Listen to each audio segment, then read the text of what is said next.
Progression systems are utterly ubiquitous in video games, and not just in open world games. Think of any AAA game you've played in the last few years that didn't have upgrade points or skill trees. It's almost hard to imagine now. But it wasn't always like this, and it certainly shouldn't be. In this video, I'll talk a bit about why progression systems exist and how they can be done well in an appropriate type of game, but I also want to explore how they can go wrong. You see, unlike most people who probably haven't given it much thought, and why should they, I actively despise progression systems, especially when those involve leveling up and the almost inevitable grinding that comes with it. To me, these systems are not only an example of cheap, lazy game design and a system that encourages microtransactions, but they're also an example of the radio tower effect. In the same way that every new game has to be an open world with radio towers you have to climb, progression systems are something that developers seem to put in games because they think they have to. Every other game has it, so we better put it in as well. Today I'd like to explain why they annoy me so much. But first, let's look at why they even exist in the first place. There are circumstances in which leveling up systems are appropriate. In RPGs, for example, in order to, well, roleplay, the game will limit you at the start as you're roleplaying as someone who's still improving their skills. It's about your character getting better in the virtual world rather than you getting better at the game. Now this, incidentally, is why RPGs aren't my cup of tea, but more power to you if you have the patience to enjoy them. Outside of RPGs though, there are times where progression makes sense.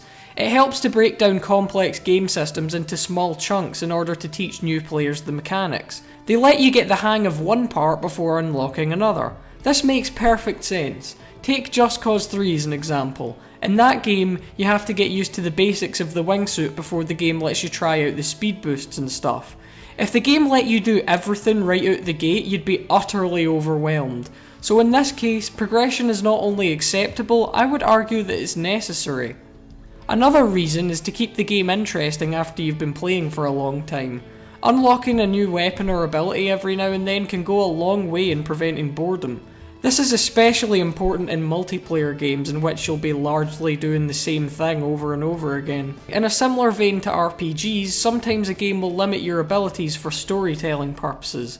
This was done well in Far Cry 3, giving you a good sense of how Jason Brody was adapting to his environment. Your limitations at the start really helped to sell the idea that Jason Brody was in an alien world that he did not belong in. Now, you might not even think of some of these things as examples of progression systems, but when you think about it, they kind of are, and in a way, almost every game has one. This is why I want to make it perfectly clear what does and does not bother me when it comes to progression. Acquiring new weapons and items makes perfect sense and keeps things fresh.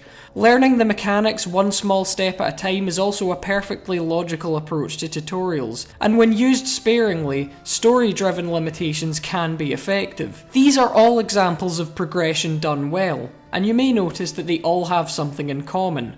They serve a purpose.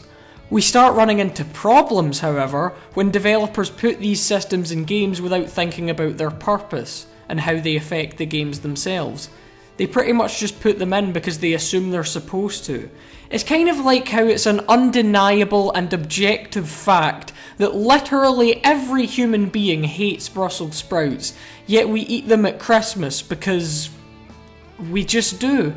If you never stop and think about things that you're in the habit of doing, you wind up doing really silly things like, I don't know, maybe forcing your players to unlock an ability they've been able to do since the second game in your series. No, I'm just talking out my arse here, I'm being daft, no one would do that. You see, here's an example of the system not having a purpose. The protagonists are both trained assassins, yet they still need to learn the most basic stuff, so it serves no story purpose. And as for gameplay, so much of what you unlock is stuff that any idiot with two thumbs could figure out. As I said before, this is the radio tower effect, a token mechanic added in for its own sake. If, for whatever reason, you feel compelled to add these to a game, I think they work best as side grades, kinda like the weapons in TF2 or the weapon upgrades in Doom. In both of these cases, the stuff you start out with is all you need to win.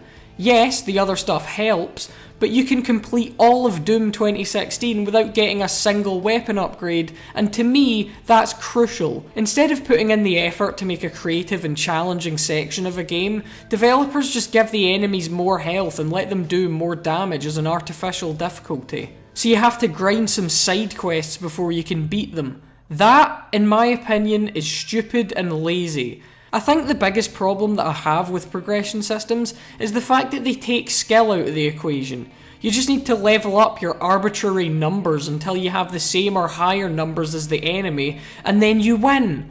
Why can't you just make a game with interesting mechanics which the player has to get better at? Instead of your character in the game getting better, you, in real life, should have the chance to get better at the game. Think about classic games like the original Doom. You beat the Spider Mastermind by avoiding its attacks and shooting accurately. It's just a lot more difficult than the other enemies. It's a fun final boss. Now imagine you couldn't dodge its attacks and you had to kill 50,000 imps before the BFG did any real damage. So many games these days don't even increase in difficulty. Every part is just as mediocre as the last because the player gets stronger at the same rate as the enemies. So what's the point?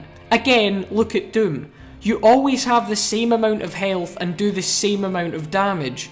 The gameplay is consistent all the way through, and when you die, it's because you weren't good enough at the game, not because you haven't bought upgrades. So many upgrade systems are utterly pointless. Now, I love the God of War series, but the first time I played God of War 3, I completely forgot about the upgrades until about halfway through when I was suddenly getting destroyed out of nowhere. I then used my upgrade points and the game felt the same as it did at the start. What is the point of making the enemies tougher when you're just going to make the weapons stronger and there's effectively no difference? Ultimately, if there is a good reason for a progression system, then it should be implemented. But I wish developers would stop crowbarring these systems into games where they just don't belong. I haven't found many other people who even notice this issue. But with this video, I hope that this can get more widely discussed. Unnecessary progression systems disincentivize skill and overcomplicate games. I sincerely hope to see less of them in the future. I want more games to be challenging and to trust me to get better at playing them, but knowing the AAA games industry, it might never happen.